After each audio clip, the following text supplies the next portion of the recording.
si tu amènes tes dîmes et tes offrandes dans la maison du trésor, il dit, mets-moi ainsi à l'épreuve et tu verras si je n'ouvre pas les écluses des cieux pour toi. Les écluses des cieux ici, c'est relatif à ta dîme et tes offrandes. Les écluses du ciel, les clés sont entre tes mains. Écoute-moi très bien, puisque dans le ciel, là, il y a la bénédiction et la prospérité à tout. Mais pourquoi ça ne s'ouvre pas?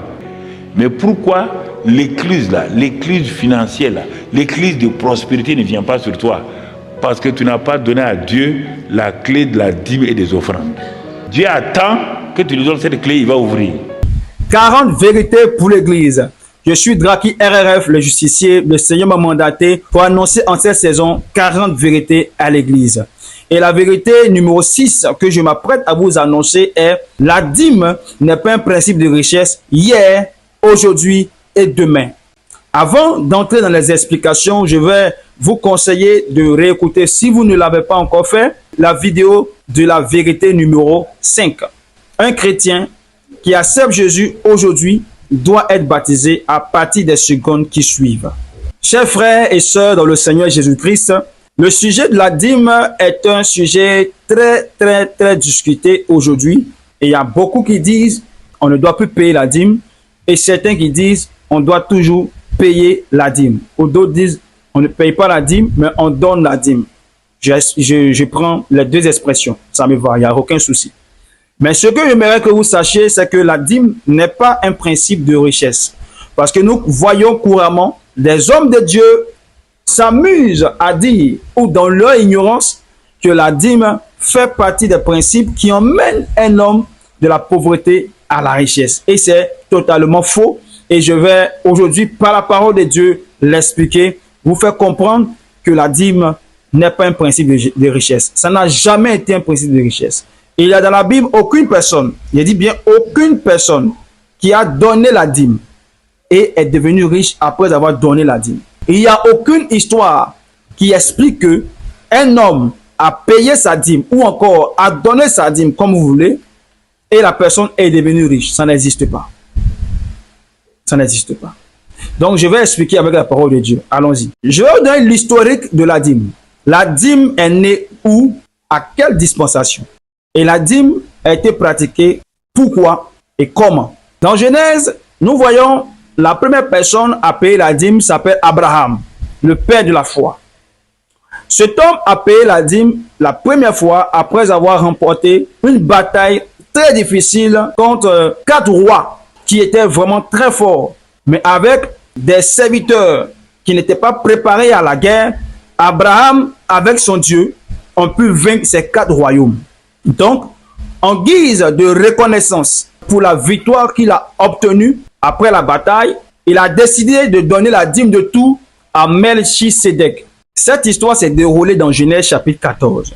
Vous qui aimez la Bible, qui n'aimez pas être enseigné simplement par des hommes de Dieu en qui vous croyez, mais qui aimez la connaissance fraîche, originale, qui vient tout droit de Dieu, c'est la parole de Dieu. Aimez lire la parole de Dieu comme les chrétiens de Béret, ça vous fera énormément de bien. Donc prenez cette partie de la Bible et lisez, et vous allez comprendre que Abraham n'a pas payé ou donné sa dîme pour être riche, mais il a donné la dîme en guise d'action de grâce. Abraham a pris plus de 300 serviteurs pour aller se battre. C'est lui qui les a armés. Et il avait 300 serviteurs à sa charge. C'est lui qui les payait. C'est lui qui prenait soin d'eux. Donc Abraham était riche. Abraham était déjà riche. Pour Abraham, la dîme ne peut pas être un principe de richesse. Ce n'est pas la dîme que Abraham a activée pour être riche. Pourquoi il a payé la dîme? Il a donné la dîme juste pour être reconnaissant à son Dieu, à son Créateur. La deuxième fois qu'on parle de dîme encore dans la Bible, c'est l'histoire de Jacob, le petit-fils d'Abraham. Jacob décide de donner la dîme à Dieu si son voyage réussissait. Vous connaissez l'histoire. Et Jacob a été béni et il est rentré dans la maison de son père. Il était riche. Et cette richesse n'est pas venue parce que pendant la vie de Jacob, Jacob payait ou donnait continuellement la dîme. Et ce qui est important à noter ici, c'est que cette histoire de dîme, Abraham ne faisait pas de cela sa vie quotidienne, non. C'était une fois de passage. Après un espoir qu'il a donné sa dîme à Melchisédek. La Bible ne dit pas que c'était une coutume d'Abraham et que chaque année il donnait sa dîme. Non. Et il n'a pas donné sa dîme pour devenir riche, pour que Dieu le préserve, pour que Dieu le protège. Non. Il a donné sa dîme pour dire merci à Dieu. Et c'est la même chose dans le cas de Jacob. Il dit, Seigneur, si tu me bénis, je vais te donner ma dîme pour te dire merci aussi. Donc, il y a les deux sens, que ce soit le cas d'Abraham, que ce soit le cas de Jacob, les deux ont décidé de donner la dîme juste pour remercier le Dieu qui les a bénis. Donc, dans ce contexte-ci, on peut dire que la dîme pour Abraham et Jacob ont été faits pour remercier Dieu, pas pour être riches, parce qu'ils avaient déjà la richesse quand ils devaient payer la dîme. Jacob même, la Bible ne signifie pas qu'il a honoré son vœu. Non, la Bible ne signifie pas ça. Et n'oubliez pas ceci, ce n'est pas Dieu qui a demandé à Abraham de donner la dîme. Ce n'est pas Dieu qui a demandé à Jacob de donner la dîme. Donc, ce n'était pas un principe que Dieu avait établi entre lui et Abraham ou entre lui et Jacob. Non, ce n'était pas un principe. C'était une formule d'action de grâce. Mais c'est Abraham qui a dit à Dieu, je te donnerai la dîme de tout. Et c'est Jacob qui a fait le vœu de donner la dîme de tout à Dieu si Dieu le bénit. On garde ça quelque part en mémoire et on continue. Maintenant, on est dans la dispensation de la loi. Dans Nombre chapitre 18, à partir du verset 21, là maintenant, c'est Dieu qui vient donner la dîme comme un principe. Et cette fois-ci, tenez-vous bien, ce n'est pas un principe de richesse. C'est de prendre soin des Lévites qui font partie du peuple de Dieu. La tribu de Lévi, les descendants de Lévi, le sixième fils de Jacob, Lévi. Dieu dit au peuple d'Israël, voici comment on va fonctionner désormais. Parmi vous, les 12 tribus, il y aura une tribu qui ne travaillera pas dans les champs pour avoir de quoi manger. C'est cette tribu-là seule qui est appelée à me servir, à faire les sacrifices pour vous. C'est cette tribu-là qui sera l'intermédiaire entre moi et vous. Vous allez leur donner 10% de tous vos revenus. Et c'est avec ça qu'ils vont prendre soin de leur famille. C'est avec ça qu'ils vont pouvoir survivre sur la terre. Là, la dîme n'est pas un principe de richesse. Mais ça devient une loi pour donner à un groupe de personnes dans le peuple de Dieu de pouvoir survivre parce qu'ils ne travaillent pas pour avoir de l'argent. Donc, ce qui leur donnera à manger s'appelle la dîme. Est-ce que ça veut dire que quand tu donnes ta dîme, tu deviens riche? D'ailleurs, ce qui fait que je donne la dîme, c'est parce qu'il y a eu l'argent que je donne. Pour donner la dîme, il faut avoir un revenu. Si la dîme fait partie des principes de richesse, ça veut dire que la dîme doit faire partie des choses à faire pour avoir un revenu. Mais la dîme est quelque chose qu'on donne après un revenu. Avançons encore. Il y a des personnes qui se posent la question, mais Malachie chapitre 3, verset 10 dit, apportez à la maison du trésor toutes les dîmes, afin qu'il ait de la nourriture dans ma maison. Mettez-moi de la sorte à l'épreuve, dit l'Éternel des armées. Et vous verrez si je n'ouvre pas pour vous les écluses des cieux, si je ne répands pas sur vous la bénédiction en abondance. Pour vous, je menacerai celui qui dévore, et il ne vous détruira pas les fruits de la terre. Et la vie ne sera pas stérile dans vos champs, dans vos campagnes, dit l'Éternel des armées. Toutes les nations vous diront heureux, car vous serez un pays de délices, dit l'Éternel des armées. C'est avec ce test que beaucoup de pasteurs vous ont enseigné que celui qui ne paie pas sa dîme attire la malédiction sur sa vie, dans ses revenus, sur ses récoltes. Le diable va frapper, soit par la maladie. Le diable va rentrer dans ta vie parce que tu n'es pas fidèle dans ta vie. Et c'est comme ça que tu vas voir des mamans, elles n'ont même pas quelque chose pour s'occuper de leur famille. Des papas, c'est difficile pour vivre. Ils ont seulement que 500 francs la journée. Tu vas voir, ils vont dire, dans 500 là, je donne les 10% là-dedans. Parce que si je ne donne pas les 10% de Dieu, Dieu va me frapper. Depuis le papa là, il paie sa dîme, mais il n'est jamais devenu riche. Il est devenu vieux. Depuis, il va à l'église. Sa maman lui a donné l'instruction que mon fils, on paye la dîme. Ma fille, on paye la dîme. Chez nous, ici, à la maison, on paye dîme chaque fin de mois. Mais les familles là ne deviennent jamais riches. En quoi est-ce que c'est un principe de richesse? Ah, c'est le verset là qui te le dit. Allons-y dans le contexte même de ce test. Parce que on ne doit pas se limiter sur Malachie 3, 10, 11 à 12 pour dire que le Seigneur dit que celui qui ne donne pas la dîme se met sous la malédiction. Mais il faut aller au commencement de l'histoire pour comprendre pourquoi le Seigneur a dit cela. Mes frères, je vous l'ai déjà expliqué. La dîme dans la dispensation de la loi, c'est Dieu lui-même qui dit que ça devient une loi pour eux, une ordonnance, pour mieux dire, pour qu'ils puissent vivre heureux. Le Seigneur s'est introduit dans leur vie en communauté. Donc, la dîme est devenue comme un impôt que tu payes pour créer des infrastructures, les routes, les écoles, ainsi de suite. Mais dans le contexte de Dieu, la dîme était un impôt qui prenait soin des Lévites. J'espère que vous comprenez cela. Et dans le contexte du texte de Malachie 3, le peuple d'Israël ne payait plus sa dîme. C'est-à-dire, le peuple d'Israël a commencé à violer la loi de Dieu qui dit il faut payer la dîme ou bien il faut donner la dîme pour ceux qui prennent soin de Dieu dans le temple. Ils ne le faisaient plus. Et donc, les serviteurs, les Lévites étaient délaissés. Ils étaient obligés eux-mêmes de sortir pour aller chercher travail. Dans Néhémie, la Bible dit que les sacrificateurs sont allés chercher travail parce que les gens ne payaient plus la dîme. Et c'est pourquoi le Seigneur a lancé une malédiction sur le peuple. Le peuple a été maudit. Ce n'était pas dans le futur, mais le peuple a été maudit. Le Seigneur a frappé le peuple. Les champs se dévastaient parce qu'ils ne respectaient pas une loi. Idem avec une personne qui ne paye pas son impôt. Ton impôt, c'est pour toi. Hein? L'argent, c'est pour toi. Hein? Mais quand tu ne payes pas, l'État vient saisir tes biens. Il peut vendre ta maison. C'est comme ça que la malédiction tombe sur celui qui ne paye pas sa dîme. Parce que là, c'était une loi. Et donc, le contexte dit que si vous payez vos dîmes, alors je vais enlever cette malédiction sur vous. Pourquoi dans Nombre, là, à partir de Nombre où Moïse était encore vivant, pourquoi Dieu n'a pas dit ça à Moïse? Et c'est dans Malachie, il vient dire ça. Dieu n'a pas conditionné, n'est-ce pas, le fait de payer sa dîme. Il n'a pas dit si vous donnez vos dîmes, voici ce qui va arriver, voici ce qui... Non, il a dit donnez vos dîmes pour prendre soin des Lévites. Point final. Et on se rend compte que pendant qu'ils sont en train de vivre, ils ne payent pas leurs dîmes. Et le service de Dieu est bizarre. Alors que si le service de Dieu est bizarre, qui va faire les sacrifices pour le pardon des péchés du peuple? Donc le peuple va revenir comme au commencement. Adam était séparé de Dieu. Et c'est ce que Dieu ne voulait pas.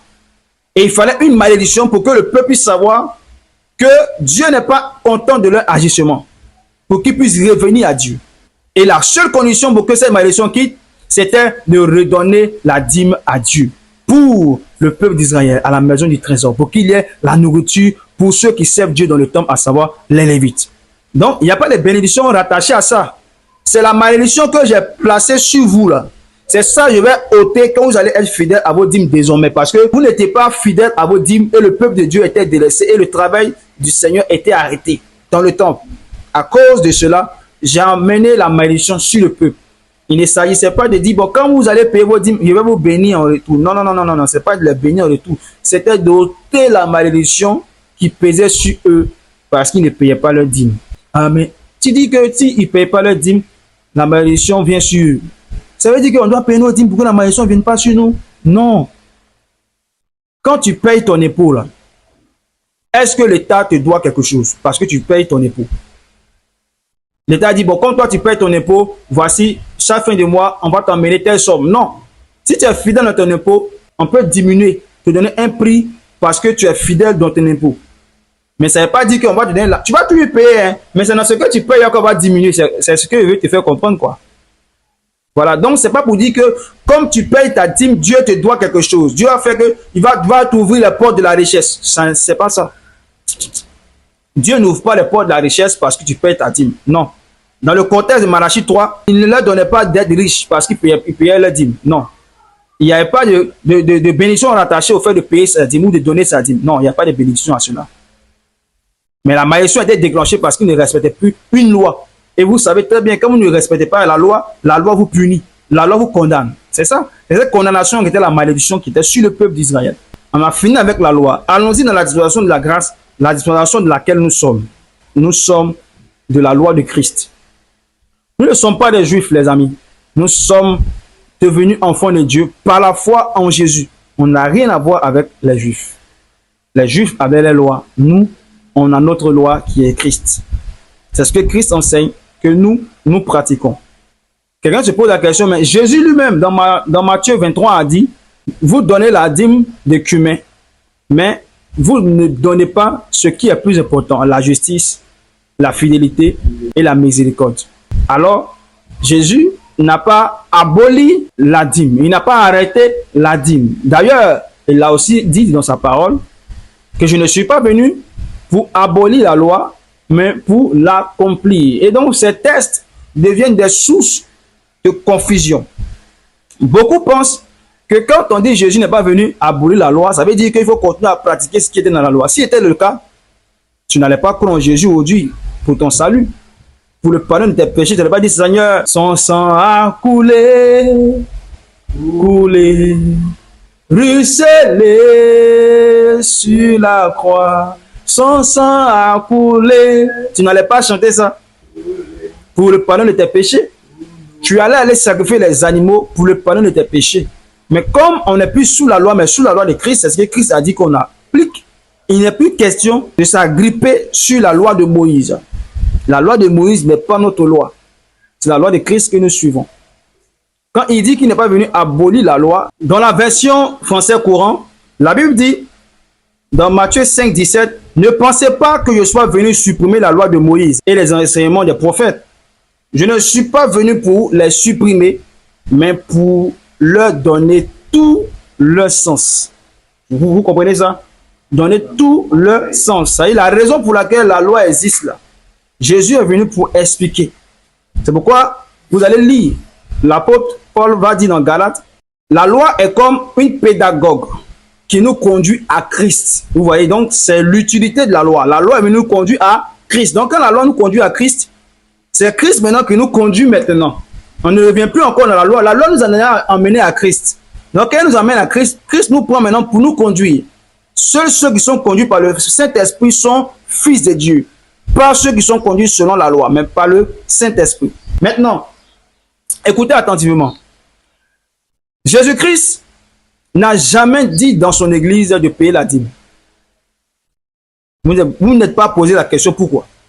Les apôtres même, quand ils ont fait l'église pour la première fois, et qu'il y avait 3000 âmes réunies, et qui partageaient à chacun selon les besoins de chacun, et qui déposaient tous les biens aux pieds des apôtres pour partager à chacun selon les besoins de chacun. Là, la dîme n'existait pas. Ils donnaient tous leurs biens. Donc, ça veut dire que, en vérité, la dîme a été mise sur place pour nous parler de l'amour.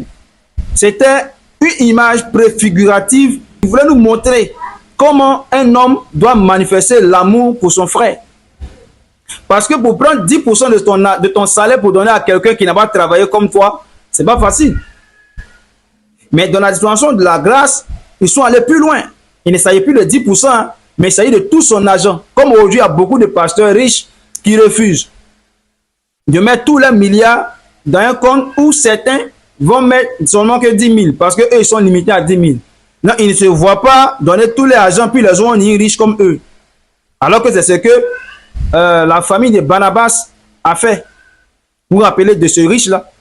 Un riche qui vient vendre tout son champ et puis il envoie le bien aux pieds des apôtres. Et chacun donnait comme ça. Ceux qui n'avaient rien, ils ne donnaient rien. Toutefois est-il que chacun profitait de l'argent de tous selon leurs besoins. Et la Bible précise pour la première fois de l'histoire qu'il n'y avait pas de pauvres dans l'église. Il n'y avait pas d'indigents dans l'église. Parce qu'ils avaient compris la raison pour laquelle tous ceux qui avaient des biens dans la maison de Dieu possédaient ces biens. Ils avaient ces biens-là pour le bien de la communauté tout entière. On ne disait pas que telle personne est milliardaire, telle personne est millionnaire, lui là il est pauvre. On ne disait pas ça. On disait que eux tous ils étaient riches. On disait que personne n'était pauvre. C'est très important de comprendre aujourd'hui cette vérité essentielle pour que l'Église sorte dans cette manipulation criarde à outrance qui dépouille le peuple de Dieu. Si on te demande de payer ta dîme, ça doit être dans un seul contexte, dans le but de prendre soin de ceux qui servent Dieu dans le temple. Si ce n'est pas pour ça, et que c'est pour que la famille du pasteur et le pasteur lui-même puissent survivre, c'est pas la peine. C'est pas la peine, c'est pas l'amour. Parce que le pasteur ne sait pas Dieu seul. Le pasteur, il sait Dieu avec des collaborateurs qu'il appelle ses assistants. Il sait avec des chantres. Il sait avec des personnes qui sont au protocole, au service d'accueil, ceux qui nettoient les WC, qui essuient les carreaux de l'église. Il les aide avec ceux qui vont évangéliser sur le terrain. C'est tout ça qui fait la communauté, l'église. C'est tous ceux qui sont les ouvriers de la communauté, pas les pasteurs seuls. Pourquoi Jésus-Christ n'a pas aboli cela? Parce que c'était un principe qui favorisait le fait d'entretenir un groupe de personnes dans le peuple. Jésus n'était pas encore mort. La dispensation de la grâce n'était pas encore inaugurée. Et donc, donner de l'argent à ceux qui servent Dieu n'était pas quelque chose de mauvais. C'était le fait de témoigner son amour pour son prochain. Donc, payer sa dîme n'est pas mauvais. Parce que tant que ça doit prendre soin de ceux qui servent Dieu dans le temple, Jésus n'a aucun souci avec cela. Maintenant, vous remarquez, dans la dispensation de la grâce, la notion de dîme a été complètement ôtée. Les apôtres n'ont pas fonctionné avec les dîmes. Que celui à qui l'on enseigne la parole de Dieu fasse part de tous ses biens à celui qui l'enseigne. Faites part de tous ses biens. Ça revient à ce qui s'est passé au commencement de l'Église. Parce qu'au commencement de l'Église, ils déposaient tous leurs biens aux pieds des apôtres et les apôtres redistribuaient à chacun selon ses besoins. C'est ce que l'Église primitive a pratiqué. L'amour véritable. Fait de sorte que rien ne manque à quelqu'un dans la communauté. Ce n'est pas d'enseigner le fait que chaque membre de la communauté doit devenir riche. Ce n'était pas l'esprit capitaliste qui régnait, mais c'est l'esprit communiste. C'est la communion fraternelle véritable qui régnait. Le fait d'éradiquer la pauvreté de la communauté, c'était ça leur réflexion. Que personne ne manque de quelque chose. C'était ça leur pensée. Mais aujourd'hui, on prêche le capitalisme. Et on demande aux chrétiens de devenir riches. Et quand il devient riche, c'est pour lui seul son argent. Il donne quand il veut, s'il veut, il ne donne pas. Mais il s'agissait de prendre soin du peuple de Dieu. Et les apôtres l'ont compris très vite. C'est pourquoi ils ont décidé de mettre tous leurs biens ensemble pour favoriser la richesse de tous ceux qui sont dans la communauté. Tous les chrétiens devaient être riches, devaient manquer de rien pour servir Dieu comme il se doit. Enfin, président de la question, qu'est-ce qu'on doit retenir? Je paye ma dîme à l'église ou je ne paye pas ma dîme à l'église? La réponse que je te donne, paye ta dîme à l'église. Si seulement si le pasteur utilise la dîme comme il se doit. Tu as compris? Comme il se doit. Parce que la dîme, c'est pour prendre soin de ceux qui servent Dieu dans le temple. Quelqu'un dira non, mais la dîme a existé avant la loi. Donc, c'est dans la promesse que la dîme a été manifestée pour la première fois. Mais la façon de payer la dîme, là, vous avez copié ça sur qui? Selon quelle dispensation? La promesse ou la loi? Pourquoi vous attendez de payer la dîme après le travail? Pourquoi? Si ce n'est pas le modèle de la loi que vous avez copié, pourquoi? C'est quand vous finissez de travailler, comme ceux de la loi là, hein, c'est quand ils finissent de travailler qu'ils payent leur dîme. Et ils donnent leur dîme. Ils peuvent payer, parce que c'est comme impôt à l'époque de la loi. C'est quand ils finissent de travailler qu'ils payent leur dîme. Toi, de la dispensation de la grâce, tu prends référence sur la dispensation de la promesse. Ça veut dire que si tu dois prendre référence sur la dispensation de la promesse, c'est après chaque bataille que tu dois rendre grâce à Dieu par une dîme. Parce que Abraham, il a donné sa dîme après avoir remporté une bataille contre 4 rois. C'est pourquoi il a payé sa dîme. Jacob a payé sa dîme parce qu'il partait à l'inconnu. Et il n'avait pas payé, mais il a fait le vœu de payer sa dîme parce qu'il partait à l'inconnu. Seigneur, si tu me préserves jusqu'à mon retour, je te donnerai ma dîme. Vous voyez? Donc, pourquoi vous n'attendez pas après un succès? Par exemple, vous avez eu le BPC ou le BAC, ou vous avez eu un concours à la fonction publique, ou vous avez reçu un miracle financier, ou votre maman est guérie d'une maladie incurable, ou votre mari était perdu et on l'a retrouvé. De tel espoir doit vous amener à donner vos dîmes à l'église. Mais ce n'est pas ce qui vous amène à donner vos dîmes à l'église. C'est le modèle de la loi que vous avez copié. et vous donnez la dîme chaque fin de mois. Et si c'est le modèle de la loi que vous devez vous copier, l'esprit de ce modèle-là, c'est que quand vous donnez cette dîme-là, elle doit servir à ceux qui servent Dieu dans le temple de Dieu. Et donc, comment ça fait la liste de ceux qui servent Dieu dans le temple? En tête, tu mets le pasteur. Ensuite, tu mets les assistants. Après, tu mets les chants. Après, il faut mettre le protocole, service accueil. Ceux qui sont dans les WC, dans les douches, ceux qui sont sur la terre. Pense à ceux-mêmes qui sont à la porte, qui ouvrent la porte. Il faut penser aussi à ceux qui vont évangéliser pendant la semaine. Pense à tous ceux-là. Au moniteur, à la monitrice. C'est tous ceux-là qui sont les serviteurs ou les ouvriers de la communauté. Et c'est à tous ceux-là que la dîme doit servir, pas au pasteur seul. Maintenant, on donne à chacun selon ses besoins la dispensation de la grâce parce que c'était la formule la plus propre et qui était la plus rentable. Je vous donne un exemple simple. Si aujourd'hui dans votre communauté, il y a un milliardaire, un milliard là, pour que ce milliardaire-là puisse bouffer 1 milliard toute sa vie, là, il faut 80 ans. S'il dépense 1 million par mois, 80 ans, hein, 1 million par mois, ça veut dire qu'à lui seul, il peut rendre près de 500 personnes riches. Faites le calcul, vous allez voir. À cause de lui seul, sa richesse.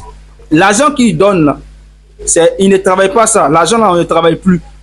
Ça ne se multiplie plus. En bouffe, on dépense seulement. Mais imaginez-vous que ce riche, il met des dispositifs en place, des entreprises en place qui vont donner des revenus dans la communauté.